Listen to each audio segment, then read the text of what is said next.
Monday motivation. Start your week off flying high. Monday motivation. It's your time to rise and shine. Okay, so I have my sister here. She went to art school in Brazil, and she is one of my great inspirations for some of my books. And she's such a great inspiration for some of my life conquers. She always shared those stories to me that really resemble in my heart, that it's like, guys, I gotta share this with you. So we're having breakfast. She came here to visit. We're having breakfast, and she's telling me this story of her when she was in college, and all of a sudden I'm like, stop, let's go record this and share with our friends because it's so remarkable. It's just so good. And I wanted you creative minds to hear this, because this is gonna change your outlook, how you see things. Go ahead. So when you were in school, you were absolutely broke. I was broke. I started school. My dad never had the condition to pay my school, and I was blessed to get into an art school in São Paulo that was one of the top schools in São Paulo for graphic design, visual communication, and that's something I really want to do in life. And I started studying there, and my dad paid for the first 3 months of school, and he lost his job on top of that, and we could not pay. So I went to the office and I said, I don't want to stop studying, like I really want to continue and I don't know how. Do you have some scholarship? And the lady said, not at this point, but we know at the office at the museum, because inside the school there was a museum for the arts, so he said they need an internship person there to help out. Mm-hmm. If you go and talk to them, you can get some scholarship towards, right? And I said, oh, that's great. So I ran to the office, talked to the secretary and explained my situation, and she said, sure. So I started working part-time there. But, and then I have a 50% scholarship, something like that. So we struggled, to get the other part of the tuition to be paid.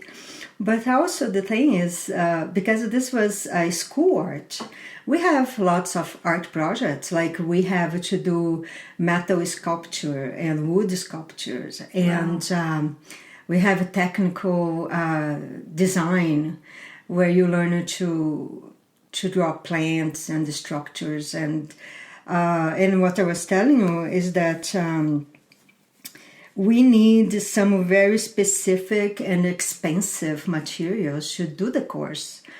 And the kids there, they all like really wealthy family, and it was so embarrassing because they come with all the equipment, the best of it, and I didn't have anything, but okay. And there was this specific class that we need some pens that use a black ink, a special black ink that we call in Portuguese nanquim. And the pens was like different numbers, because the ink, when you are putting in a paper, the ink was really thin or thicker and thicker, depending on the size of the pen. So there was a set like 02, 04, 06, 08, and 1. So we have to have all the pens to do the project. So what happened, I talked to some friends there at school who were also broken. We didn't have money, so we put our money together and we got a set for us.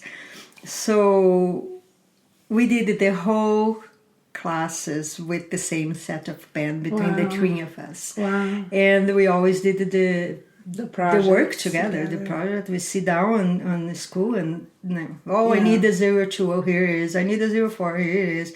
And we did the project together. It was like that my whole schooling, because I had to work all day to get the scholarship. Yeah. And then I started studying at night. But still there was the cost for all the materials I need And the cost for living too, right? Yeah, and then was rough. Like, thank God I had people who helped me. The secretary of the school there helped me, and she saw my struggle.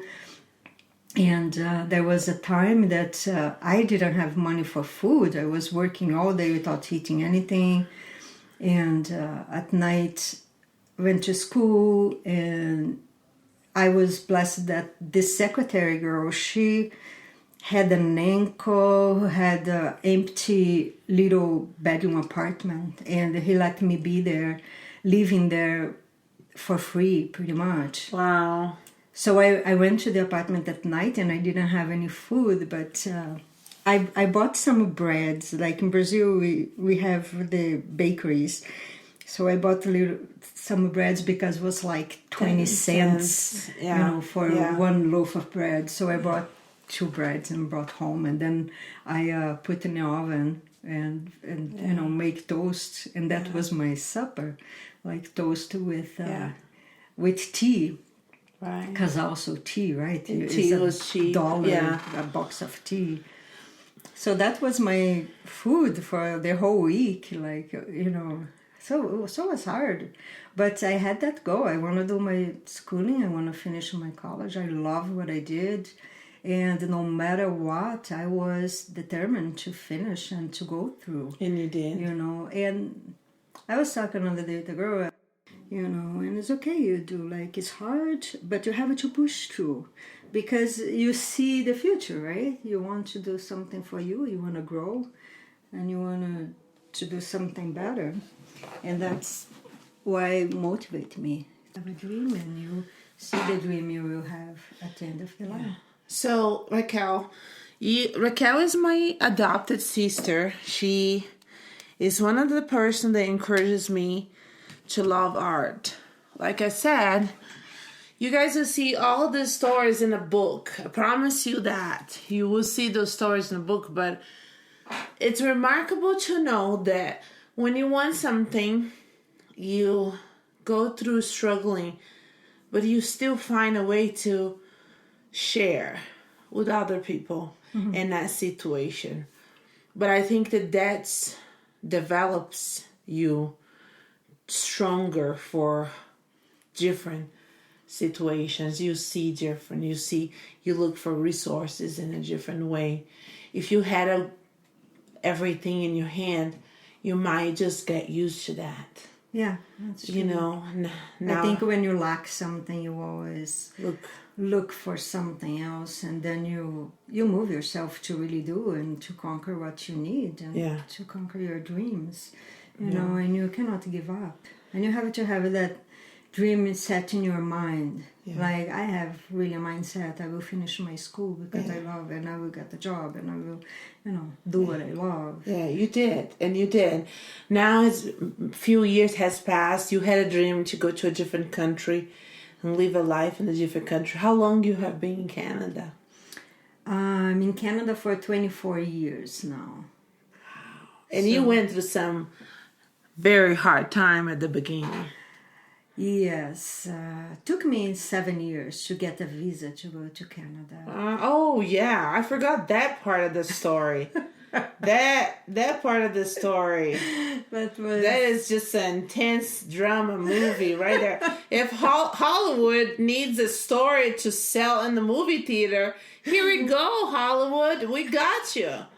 I'm telling you. So share that story with us. Share the story with us about after you finish this school, then what?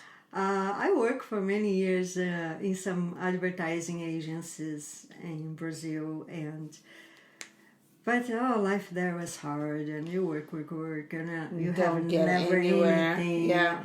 You cannot have a car, you cannot have a house. Yeah. It's one struggle after the other between the political corruption and the inflation and the financial crisis in the country all the time, and the violence too. Where I lived in São Paulo was really violent. Like, you see robbery all the time in the streets, and I myself got mugged with a gun in my face 3 times at least. Oh, you did? So that was really discouraging, and I got really Tired. depressed and tired of fighting. And Yeah.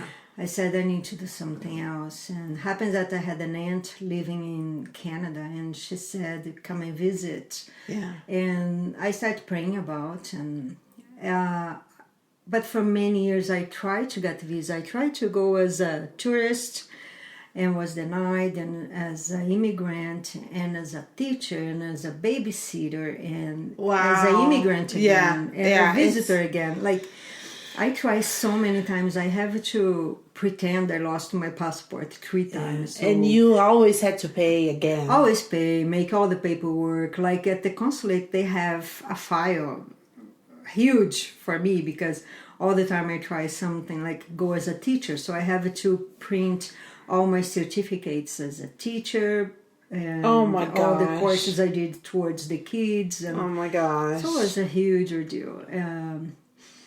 And I could never go after 7 years. And then I was in a position in my life that I won't tell you, because it doesn't matter, but it's more personal.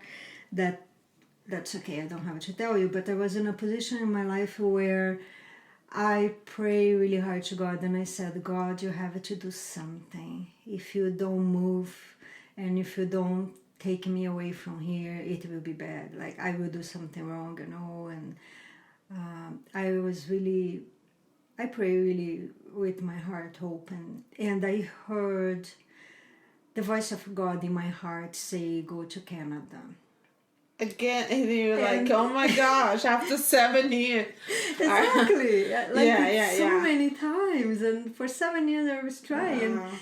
And that voice is a kind of a voice, right? Like in my heart, like, go to Canada. And I'm sure it was not my mind telling me, like, because I wouldn't think that.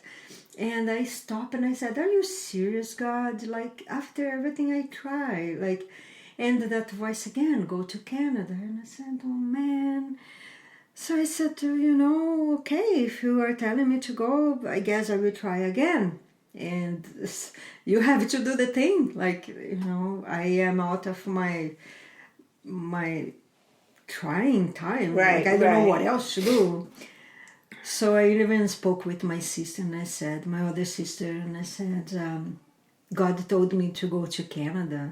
Can you go to the consulate, try to get a visa?" And my sister like, "Are you kidding me? How many times you have to have the door in your face?" So, to stop doing that. Wow. And I said, "No, I really think God sent me." And she said, "Okay, if you want to, I'll go with you. That's okay." So off we went, brought my passport, and all the times I was there, I had to fill out so many applications and bring so many paperwork and proofs and to support what I was going to do. And this time I just fill out one page that says my address, when I'm going, where I'm coming back, and what I'm going to do there. And that one single piece of paper I fill out, I put there. In the afternoon, they released the passports, right? And I went there to pick it up, and they gave me 6 months of visitor visa. And I was thrilled. I couldn't believe it. And I said, wow, like, God really opened the door. If He really opened the door, everything else will be fine, right? He will make a way for everything else. So I quit my job. I sold my Volkswagen Beetle 1963. And the price of the car was exactly the price of the ticket. Wow. And what color was your car? I don't remember. It was a little beige. Okay. Yeah. It was really cute. So I went to Canada with $800 in my pocket, one address to be for 1 month, and off I went. And then was history, right? A lot of things happened, and 24 years later, I'm there. I'm married now. 24 years later. That is a Hollywood story.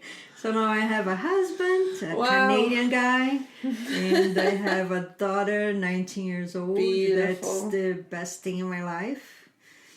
And life goes on. Have your little backyard that is so beautiful. Full of squirrels. Yes, you love them. I love Yeah. By the way, I gotta show you the book. I just finished correcting, editing a book. It's called Counting Your Blessings. And this book coming up fall time, hopefully this year, is a story based on a story that my sister, the person that we are talking together, she told me this story when I got to the United States. And so many times you have encouraged me with your stories. It helped me keep move on. Because I knew if she went through what she went through in Canada and she survived, that I could go through it too and I will survive. Yeah. And it's so sweet because, you know, when we leave countries, we don't have a lot of family coming and visiting or being part of your life. And this makes me cry. But throughout my journey in the United States, which is 15 years now, Raquel, my sister Raquel, always came to visit me. And this time she came for the grand open of our store. She was there to witness that big accomplish that we had. She was there when I had my baby shower. She was there when we had the wedding. You know, it means a lot to me. I'm so grateful. And her stories to me is a representation of persistence and drive. And I see her, you know, she's living in Canada now for 24 years. That's my dream. Yeah. Dream comes true. You had 7 years of closing door, but you didn't give up. Yes. You did it and you became a Canadian. Yes. And now you're living your dream. Your stories are remarkable. Your art story, and now you are an artist. You work, you know. And you support me so very much with your art. So God knows everything work together for those that loves the Lord. Amen. You know, you help so many people. You do so much with your art. But anyway, I just want to say to you guys, if you feel like you don't have any materials to draw, or you're going hungry in school and you don't have any food, remember me. Remember Raquel. She is alive and well today. Anyway, thank you, Raquel, for being in Monday Motivation. Do you listen to Monday Motivation? Oh yeah. She listens. She even sings the song, Julie. she remembers the song, the Monday Motivation. Anyway, I'm so happy that you are here with us and hope you guys be blessed by this conversation. Happy Monday. Bye, guys.